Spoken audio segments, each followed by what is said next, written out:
My dad works in B2B marketing. He came by my school for career day and said he was a big ROAS man. Then he told everyone how much he loved calculating his return on ad spend. My friends still laugh at me to this day. Not everyone gets B2B, but with LinkedIn, you'll be able to reach people who do. Get a $100 credit on your next ad campaign. Go to linkedin.com/results to claim your credit. That's linkedin.com/results. Terms and conditions apply. LinkedIn, the place to be, to be. Today at T-Mobile, I'm joined by a special co-anchor. What up, everybody? It's your boy, Big Snoop Deal Double G. Snoop, where can people go to find great deals? Head to T-Mobile.com and get 4 iPhone 16s with Apple Intelligence on us, plus 4 lines for $25. That's quite a deal, Snoop. And when you switch to T-Mobile, you can save versus the other big guys' comparable plans plus streaming. Respect. And we up out of here. See how you can save on wireless and streaming versus the other big guys at T-Mobile.com/switch. Apple Intelligence requires iOS 18.1 or later. Wonder-working power in the precious... Incredible as they seem, are not the results of mass hysteria.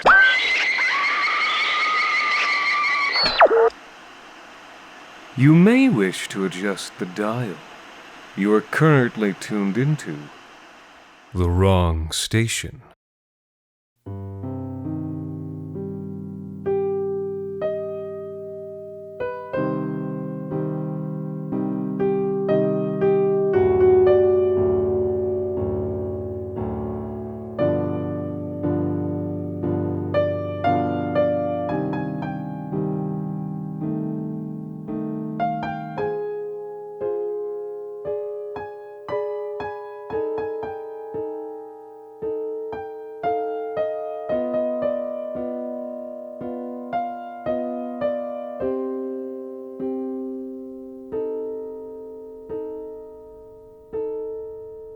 One of those nights, huh? I said, one of those nights, huh? Sorry to pry. It just looks like there's a lot on your mind. And typically, when someone's sitting at the end of the bar, at this bar, this time of night, staring into their drink the way you are, well, that's usually a sign, too. Not to mention, it's rare to see a new face here. I mean, people walk by all the time. You can see them through the glass. But they hardly ever come in.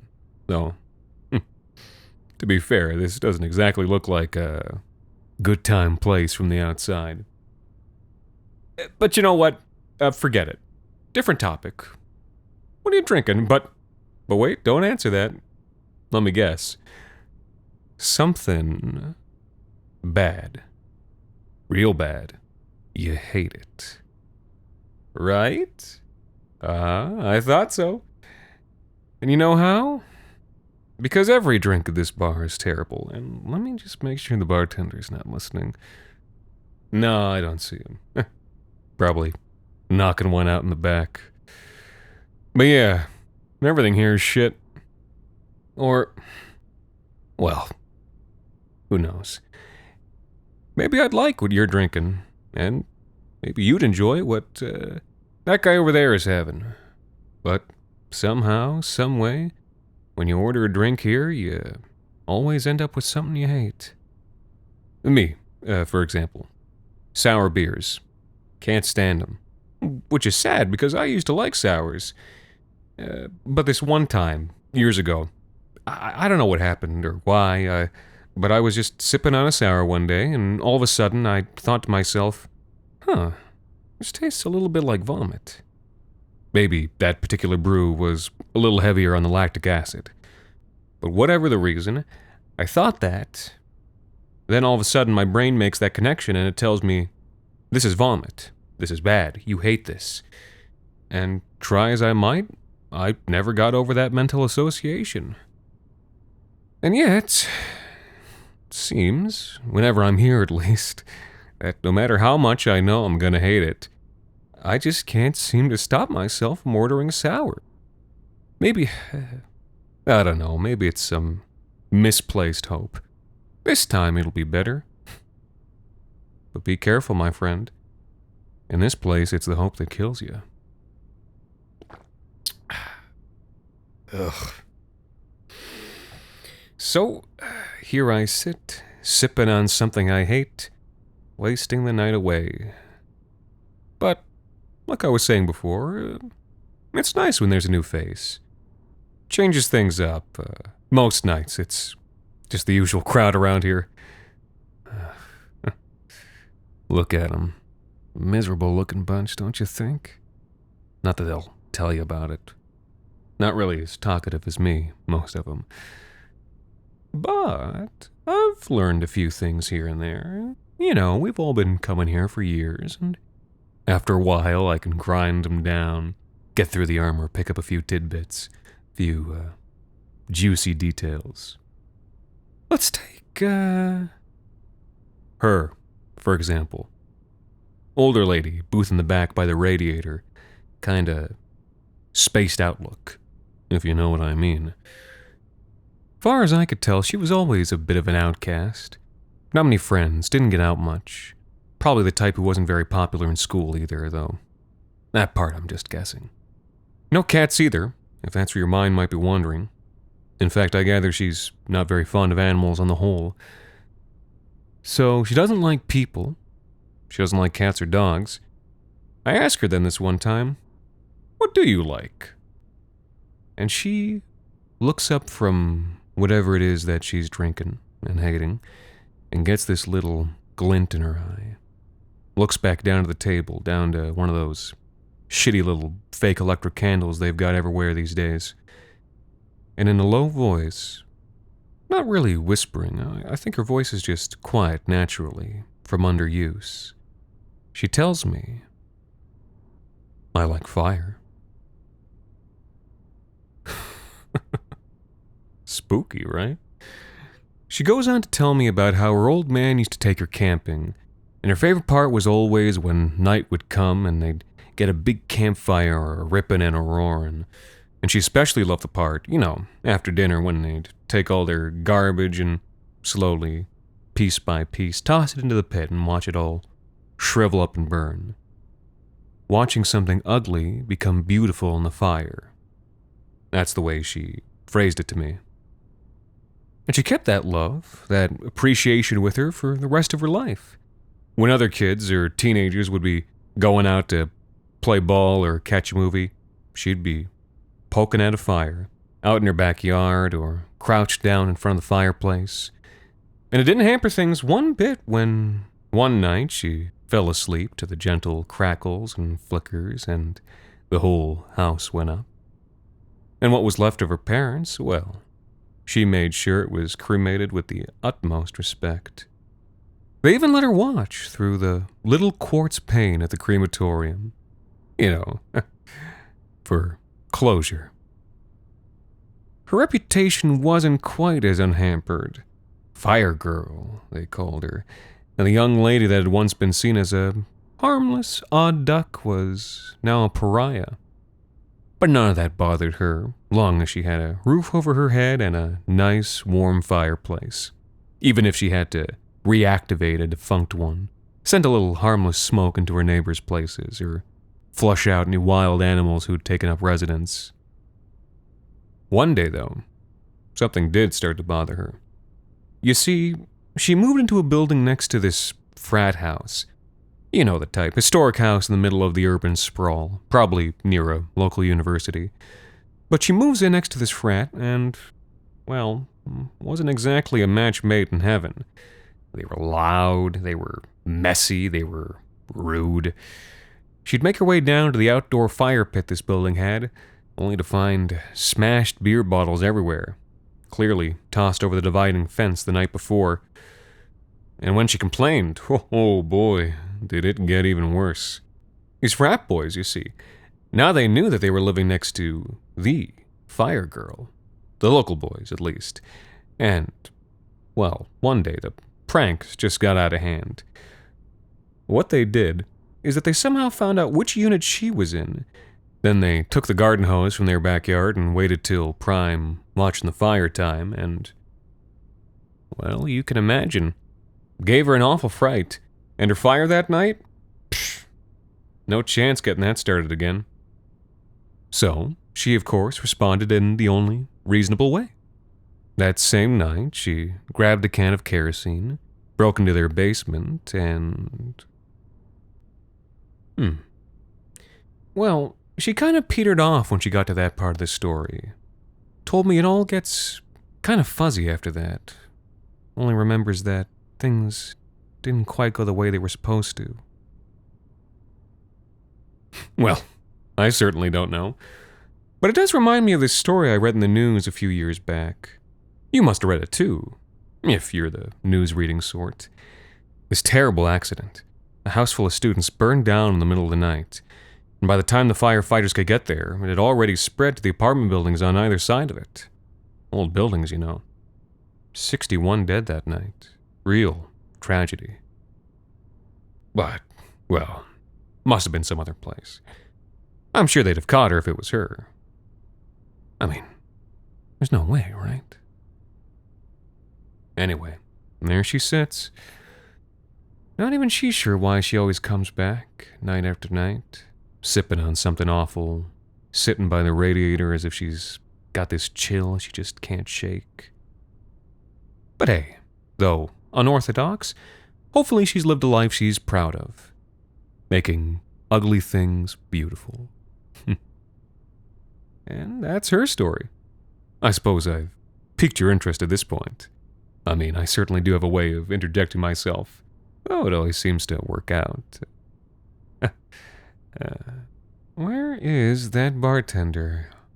Could sure use another sour. Anyway, let's not talk about me just yet. So many other specimens of oddity out tonight. Oh, I see you giving that fellow the eye. Well, yes, he certainly has a story. Are your ulcerative colitis symptoms proving difficult to manage? Tremfya guselkumab can help you manage the cycle of UC symptoms. At 1 year, many patients taking Tremfya achieved clinical remission, and some patients also achieved endoscopic remission. Individual results may vary. Tremfya is a prescription medicine used to treat adults with moderately to severely active ulcerative colitis. Serious allergic reactions and increased risk of infections may occur. Before treatment, your doctor should check you for infections and TB. Tell your doctor if you have an infection, flu-like symptoms, or if you need a vaccine. Ask your doctor if Tremfya can help you manage the cycle of UC symptoms. Call 1-800-526-7736 to learn more, or visit tremfyaradio.com. This episode is brought to you by Prime Video. In the small town of Holland, Michigan, nothing is ever what it seems. Behind the tulip festivals and pretty houses lay dark secrets that threaten to tear a marriage apart. Nicole Kidman stars in this darkly twisted thriller about a wife and mother whose quest to uncover her husband's secrets may get her more than she bargained for. Holland, streaming on Prime Video, March 27th. Now he's definitely more of a people person, and much more of an animal person. Surrounded by animals since a young age, he told me. And most important and beloved of those childhood companions was Cage. Cage was this big old Rottweiler, he tells me. Wide at the shoulders, stocky and strong. Gentle as a lamb with him, but a fierce protector, whether at home or out on the trail. And it was one such day, as he was taking Cage out for a little nature stroll, that he found out just how fierce that was. They're out walking, and all of a sudden this rabid coyote darts out from the bushes just a few dozen yards ahead of them. It's slavering and twitchy. Probably hasn't eaten in days. And that fella, he was still just a teenager when this happened. He just freezes. Tries to remember in vain what to do, the correct course of action.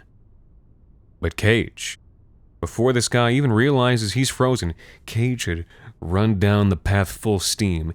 He knocks that coyote down like it's an empty matchbox and goes straight for the throat. By the time the guy's got his senses about him again, Cage is already nuzzling into his leg, snout covered in blood. And at that moment, the way he tells it, he got a different kind of jolt. Not fear, but a kind of excitement. Maybe it's a bit strange as a first reaction to that situation, but his thought was, my dog did that. My dog, who I trained, who obeys me, is a killer. Well, after that, maybe he wasn't so careful anymore about when he took Cage out on the trail. And maybe he took more than just a hint of glee when he'd let his dog off the chain and see what it brought back in its jaws. Though after a while, the excitement of it all died down a bit. Rabbits, pheasants, foxes. No thrill there. No challenge. Cage needed a challenge. He needed a challenge. Now, you might wonder how someone who claims to love animals could justify dogfighting, let alone participate in themselves. But if you really think about it, you still love dogs. You just happen to love your dog a whole lot more than the other one. And he and Cage, they had a hell of a run. They were on top of the local circuit for years. But of course, a dog gets old. And, well, it's an unforgiving sport. Of course, things only spiraled further from there. The next dog, next couple of dogs really, that he got his hands on just didn't quite click with him in the same way. Maybe because he'd become preoccupied with looking for a contender, rather than having a beast whose ferocity was born out of loyalty and love. Also, didn't help that our friend there had become a bit of an enthusiastic gambler. And with that, and the stress, and the pressure, it just, it doesn't always breed the best decision-making. And then, one night, it all truly comes crashing down. This new dog, and I don't even think this new one had a name, was his last shot, really. He spent half the rent money buying the animal, put the other half down on the bet. And, well, new dog, not used to these things, maybe didn't know how to follow orders so well.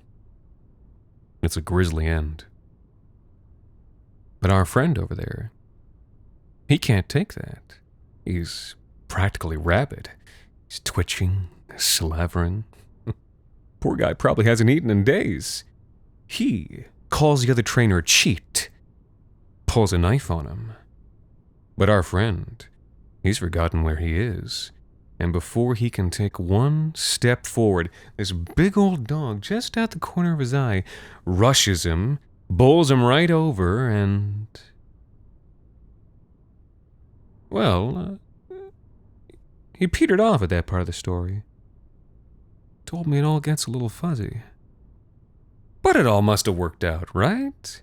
I mean, he's here every night, practically, scratching at that big ugly gash on his neck. Not minding one bit as the rats crawl under the table and nibble at his toes. Hey, come on. What's with that look? I thought we were having fun here. Look, I think you knew what kind of bar this was when you saw the sign outside. No point raising your nose now. These are fine people here. The usual crowd, you know what that means? Loyal. Loyal to a struggling local business. Even one where the bartender seems to really love his 20-minute breaks. He can't help it. Has urges he needs to take care of. He used to be a politician, you know, helped pass some real nasty morality laws. But then they found out he was a bit of a hypocrite and his constituents hung him high. Or maybe he did that to himself. You know what I'm saying? We all like to feel something, don't we? Anyway, now he's been put in charge of this place. Someone must have figured the administrative experience would help. And who else? Who else? Oh, maybe the truck driver who just wanted a little bit of company on those long, cold roads. Or, oh, how about the pediatric nurse with opinions? Or maybe... No, I know what you want to know about. You've been wondering since I slid up beside you, haven't you? Come on, there's no shame in it. I'm an intriguing person. I've always taken pride in it. People like talking to me. They let me in. Tell me about their lives and their troubles. And in my former line of work, that was a damn good thing. Here's what I would do. My game, if you will. I'd drift into town and come to a bar like this one. Small, local. quiet. And then I'd find someone behaving very much in the way that you've been behaving all night. Someone who looked like they had worries, troubles, and not a friend in the world that could tell about it. Then along comes me, always ready to listen. I'm very good at listening, you know. Much better than I am at talking, though. I'm not half bad at that either. And inevitably the night would go on and on and on, and the bar would need to close up shop. Hey, you know, I don't have an early day tomorrow. We could keep this going at your place.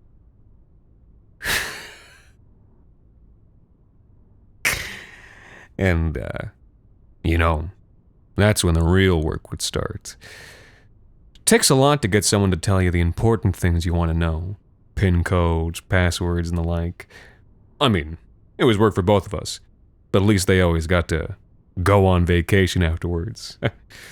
And, you know, nobody likes work, but everyone's got to find a way to make a living, yeah? Well, after that, the acid bath. My favorite part. Because it's when all the moaning and sobbing would stop.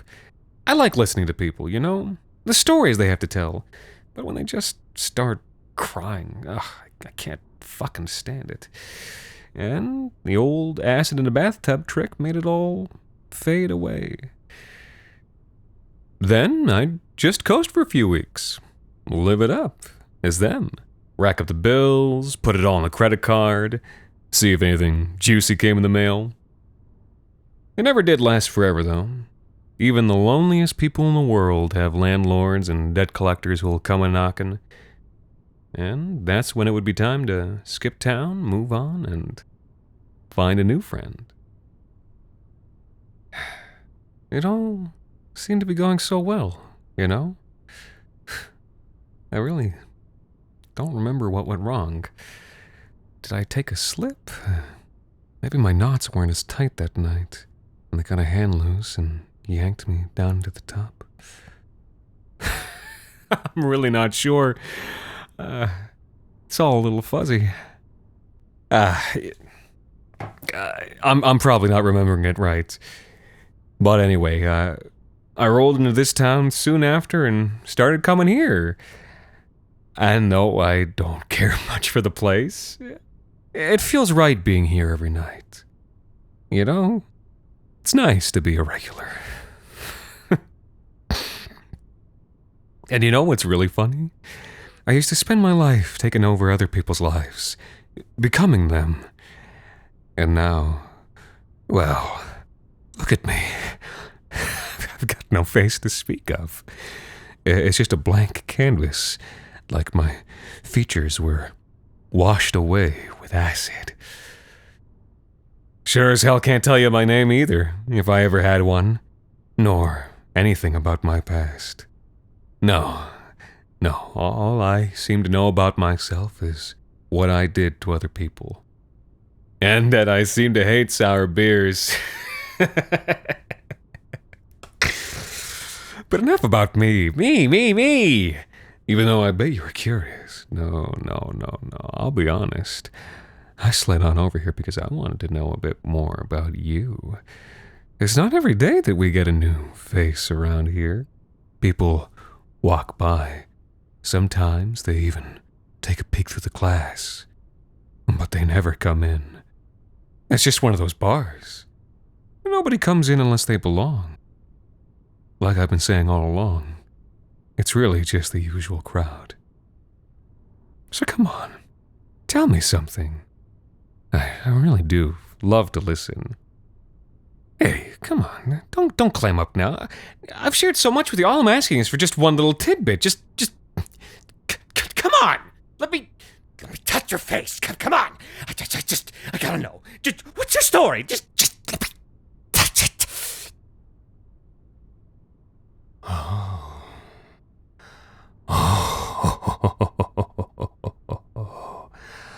Oh, I see.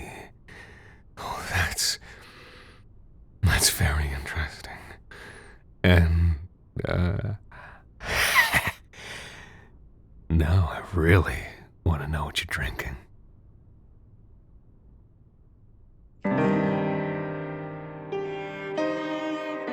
This week's episode Just the Usual Crowd was written and performed by Anthony Botelho. The Wrong Station is made possible with the generous support of our listeners on Patreon. Thank you to Josh Maneely, The Lurking Transmission, Darius, Alex Vega, and MR for helping us keep the lights, well, off. You can also support us by leaving a rating and review on iTunes, or wherever it is you listen to The Wrong Station. The Wrong Station is co-produced by Alexander Saxton, Anthony Botelho, and Jacob Duarte Spiel, with music composed and performed on the piano by Ilan Citrin, and arranged for the viola and performed by Viola Schmidt. You can follow The Wrong Station on Twitter, Facebook, and Instagram, and email us at thewrongstation@gmail.com. And until next time, thank you for listening.